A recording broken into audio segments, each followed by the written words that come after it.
Imagine one day looking up and the sun is gone. 8 minutes of daylight, then instant darkness. This thought experiment sounds terrifying, but physics lets us predict exactly what would happen. In Einstein's relativity, nothing travels faster than light, so the disappearance of the sun would not be noticed on Earth until its light and gravity signals arrived about 8 minutes later. Only after that delay would the sun's light wink out and its gravitational pull vanish simultaneously. Light from the sun takes about 8 minutes to reach Earth. Gravity also propagates at light speed, so Earth wouldn't feel the sun's mass vanish until those same 8 minutes had passed. In practical terms, this means Earth would continue in its orbit as if nothing happened. Then, when the sun's gravity suddenly disappears, Earth and the other planets would stop orbiting the sun and fly off in straight lines, tangents, to their original orbits at their current speeds. Once the sun's pull vanishes, Earth essentially becomes a free-flying rock. Without the sun's centripetal force, we would coast straight ahead at our last orbital velocity. This is similar to swinging a ball on a string and then letting it go. It flies straight instead of curving.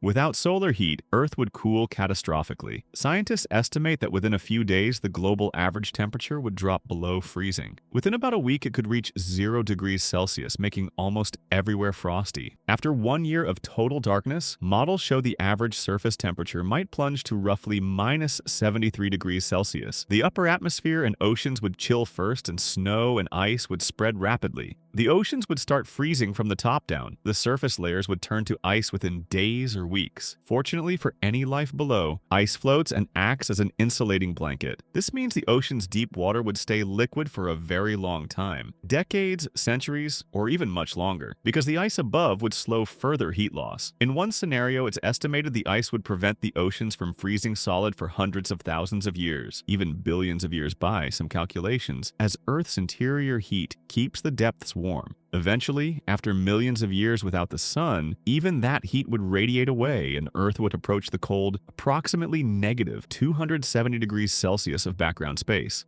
The most immediate biological effect is that photosynthesis would stop instantly. Without sunlight, plants and phytoplankton cannot produce food or oxygen. Virtually all plant life on the surface would die within days or weeks. Even the hardiest trees would eventually perish. Giant trees have sugar reserves that might last a few years, but their tissues would freeze long before starvation became lethal. With plants gone, herbivores lose their food, and predators lose their prey. In short, nearly all above-ground life would collapse. Most animals would die quickly from cold and lack of food. Scavengers might eke out a little longer by feeding on the carcasses of the dead, but they too would freeze eventually. On land, the scene would become almost entirely lifeless ice. The only surface organisms that might persist for a while are some microbes and tiny animals in deep soil or under rocks, which can survive cold and starvation for a time. However, these too would ultimately die out as Earth's temperature approaches that of outer space. Even as surface life perishes, some ecosystems could survive in the deep ocean. Around hydrothermal vents on the ocean floor, life does not rely on sunlight. Bacteria and archaea there use chemical energy from hot, mineral-rich water to make food for themselves and for a whole food web.